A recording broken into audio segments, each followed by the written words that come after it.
All right, it's time to wash the car.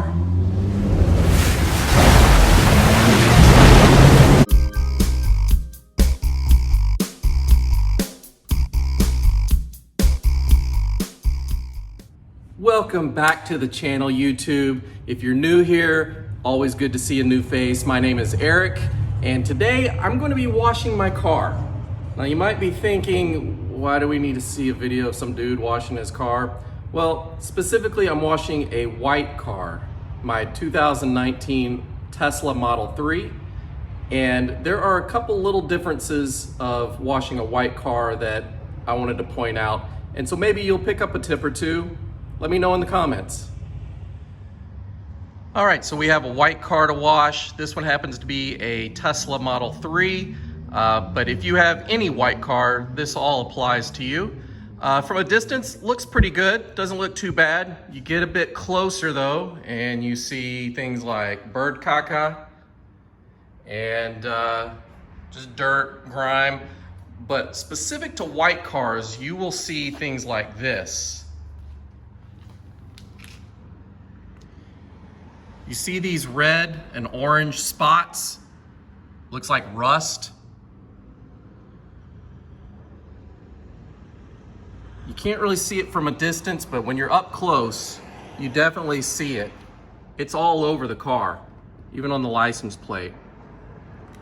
So a lot of people say that comes from the dust from brake pads. Well, Tesla barely uses its brake pads, so we know that that's not the case here. What my problem is about 100 yards down the street this way are railroad tracks. I've got railroad tracks this way. I've got railroad tracks going the other way as well. I am surrounded by railroad tracks in this neighborhood, and they are notorious for kicking up those iron particles in the air, and they magnetically cling to cars. And if you have a red car, you've got them too, you just don't see them. White cars show it up really bad. I mean, it looks horrible when you're up close.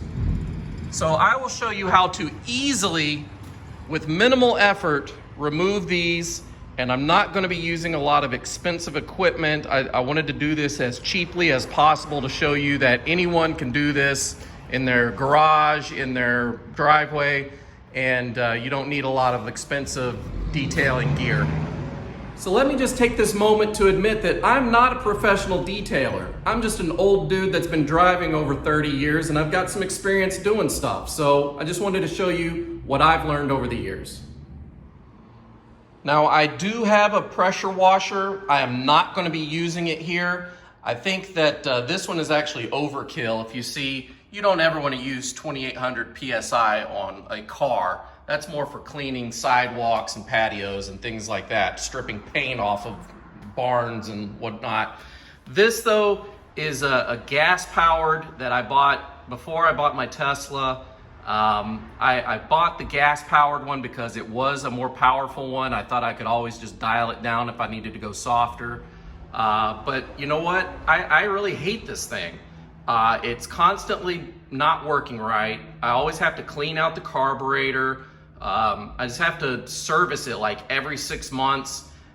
I just don't like it. So I'm probably going to be trading this in for a electric one in the near future. But I wanted to show you how to just do this by hand. It's easier. It's probably better for the car's paint. So let's get to it. Obviously, you're going to need a hose. I've got both hot water and cold water connections. I am using the cold water to wash the car. Sometimes in the winter, I'll turn on the hot water and just kind of power off some of the ice buildup. But in summertime, I definitely use the cold water. I'm going to be using the 2-bucket method, which is what I would recommend. These both come with the screen that the dirt can collect down underneath. Basically, the simplified version of the 2-bucket method is you have one with soap and water and the other one just for water. And you'll put the clean sponge in the soapy water to wash the car, and then to rinse all the dirt off of that sponge, you do that only in here so you can have a clean sponge again before you stick it in there. And that just keeps contaminants off of your sponge so you're not rubbing and scratching it into your paint and your clear coat. If you do not have 2 buckets, then try to find a bucket with at least one of these in it. And that way, when you wring out your sponge, all the debris and particles will go down underneath this towards the bottom and collect there to where it's not staying in the sponge. Don't worry guys, I'm not gonna film myself washing the whole car. I know that could be boring and you don't wanna see me all lathered up, pressing my breastises up against the glass. You'll probably have to check me out on OnlyFans for that. But in all seriousness, wash your car in the shade if possible, just because when you're lathering it up and rinsing it, the sun is immediately evaporating it and it will leave watermarks. But try to wash it in the shade if possible. If not, just do it real quick in the sun and then pull it into the shade and you can dry it off. Just a few other things that you're gonna need. You definitely need some sort of a sponge, either a sponge or a mitt. Either one of those is fine, you don't need both. This is a good crevice tool to get into the spokes of your wheels, where it's just kind of hard to reach with a towel and a sponge. So that's good. If you get one of these, you see how it's got the different holes in it. That is for wiping bugs and debris like tar and things like that off of your car. This does a really good job. I would recommend one of these, and these are cheap enough. Get one of those, they do a great job. If you're feeling bougie, you can get one of these. It also does a good job. You put your hand in there, it's like a mitt, but they all do the same thing. This makes cleaning your wheels a little easier. As far as the soap goes, these are the 2 I've been using lately. I really like Chemical Guys a lot. This is a little bit more expensive though. This works just as good. This is pretty cheap, affordable. You can find it anywhere. You use just like a cap full and that's all you need. You don't want to overdo it with the soap, but either one of those is fine. All right, so I'm in the car. I just pulled it out of my garage so I can wash it out here and then I'll pull it back in to clean it up. But if you were to go through a drive-through car wash, the Tesla does now come with car wash mode.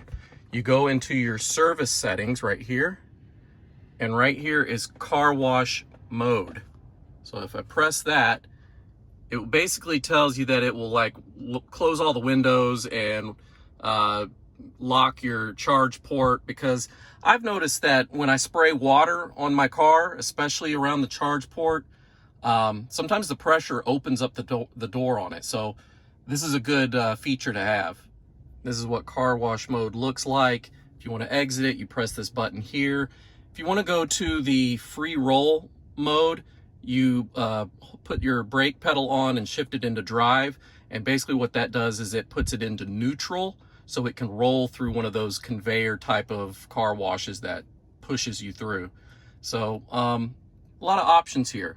This is everything it does. And I'm gonna go ahead and leave it in car wash mode while I wash it out here, and then I'll disable it to pull it into the garage. All right, so we have our 2 buckets set up, our clean buckets. Got water in this just for rinsing. This is soap and water.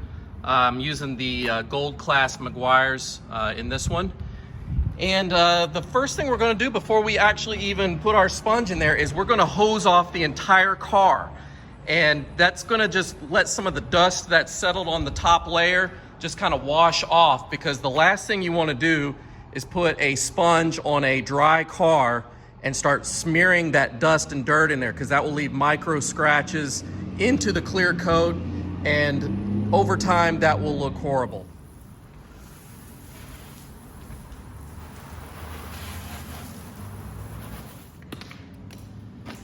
Over the years, I've learned that the best method to use is what's called the top-down approach. You always start with washing the top of the car, and then you work your way down towards the bottom of the car. Because if you do it the other way, it's just gonna rinse all the dirty stuff from the top that you're cleaning onto the clean stuff that you already did on the bottom. You don't want that. You want the dirt to kind of work its way down to the bottom of the car and eventually off the car.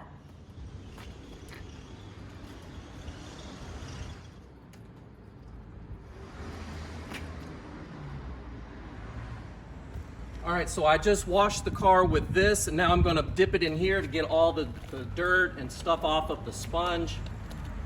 You just need to make sure you remember that the blue one is clean and the red one is the dirty one. Just kind of rinse that out. Make sure it's all clean before you dip it back into your mix of soap and water. This is all clean soap and water. And start again. So for the Tesla, I usually do small sections at a time. That way that the water doesn't evaporate and leave water spots everywhere.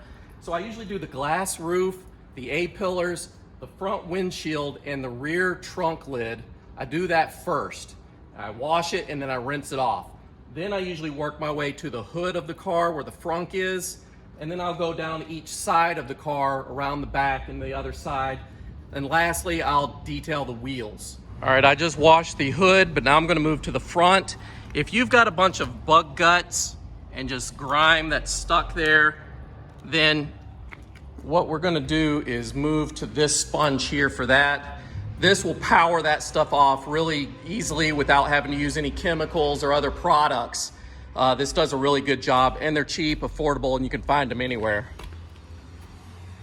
As you can see with car wash mode on, I can press on this charge port panel right here and it will not open up. It is locked shut. That's one of the benefits of having the car wash mode for this car. Okay, I'm finished washing the exterior of the car. I just moved it into the shade in the garage, and the next step is to dry it off. The preferred method would be to blow it off with air. If you have a leaf blower, that works great. If not, just use any kind of towel you have. I would prefer a chamois of some sort. This is the one that I use and I recommend. These are usually about $6 or $7, but as you can see, I got mine on clearance for $2 at Walmart. It stays in this case. It's, it does a good job, but it really absorbs a lot of this water, and you just wring it out, and that's really all you have to do with it.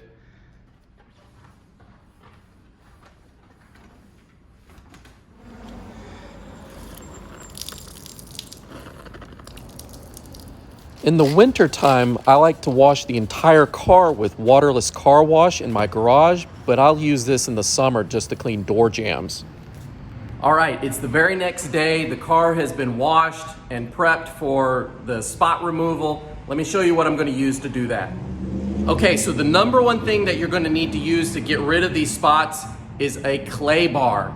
This is going to just remove any kind of contaminants that are stuck into the clear coat, and that's what these are. These little rust spots, it's just pieces of iron particles that are stuck into the clear coat. This will remove that.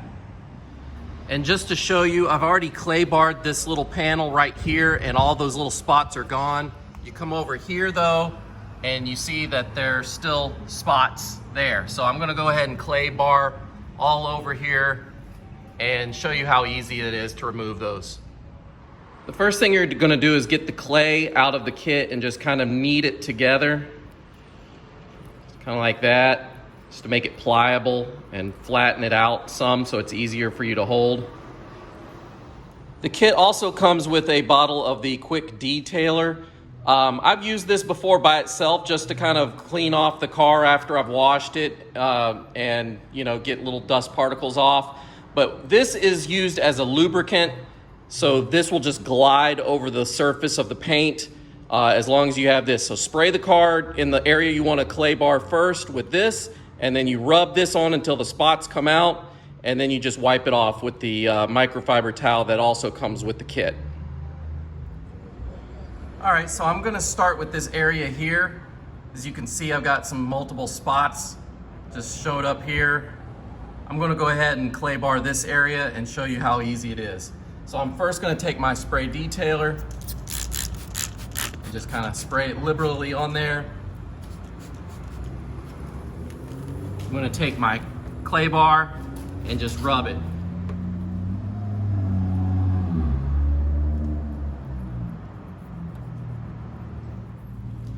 Occasionally turn it to get a clean surface.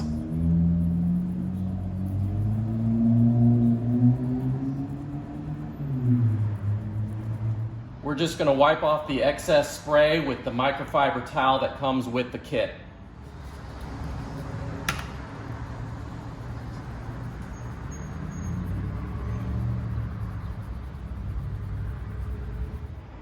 All right, I just finished clay barring the rear of the car and it looks much, much better. No more of those annoying little rust spots all over. Looks like a new finish.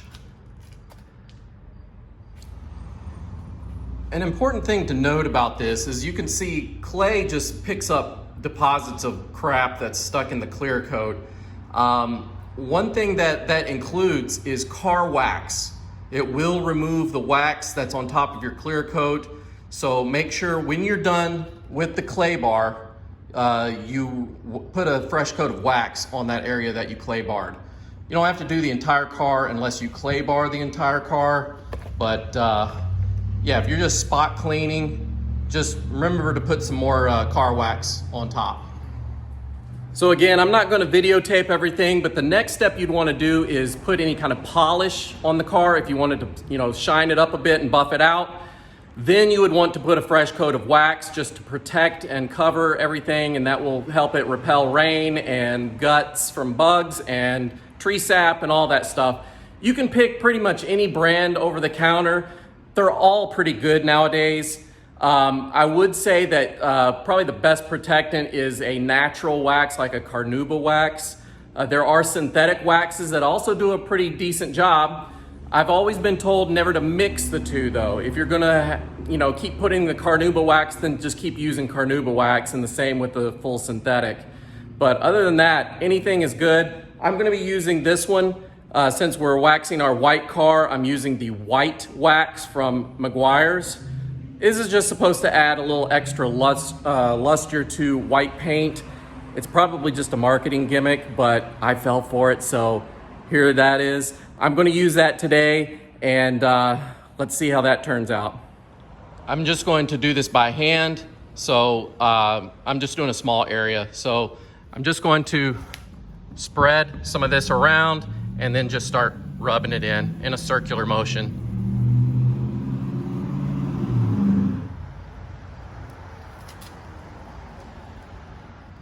Once the wax dries to a haze, you can just wipe it off and buff it with another clean cloth of some sort. I'm using this one. You just put some elbow grease into it and it'll shine up real good. And if you have an orbital buffer, that makes the job even easier. You can cover more square footage with that in a much quicker time. I don't have one, kind of. I've got an adapter for my drill.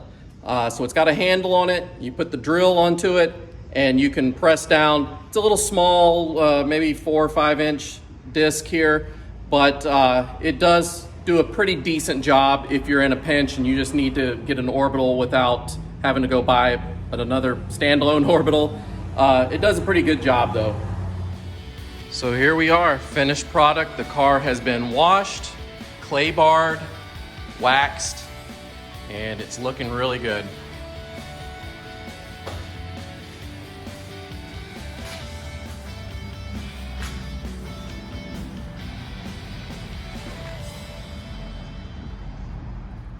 So if you're in the market to buy a Tesla for yourself, first of all, you're very smart. Second of all, the white Tesla is the free color. It used to be black. When I bought my car, the free color was black. I paid $1,500 just because I liked the white so much. Now the white is free, and now you have to pay for the black. Am I bitter about it? Yeah, a little bit.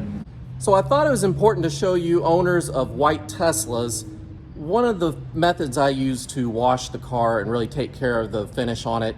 As you see, it does collect brake dust, rail dust, any other impurities that come off the road and stick to it. So it shows pretty easily, and you want to get it off as soon as you can. Especially during the winter months, you'll get salt and all sorts of other crap stuck to that. Clay bar will usually get all of that out of the clear coat. I've even seen some detailers use clay bar on glass to get things that are embedded in that top layer of your windshield. Just run your hand over any surface, glass or paint, and if you feel it rough, try cleaning it with the clay bar until it feels smooth again, and you'll see what I'm talking about.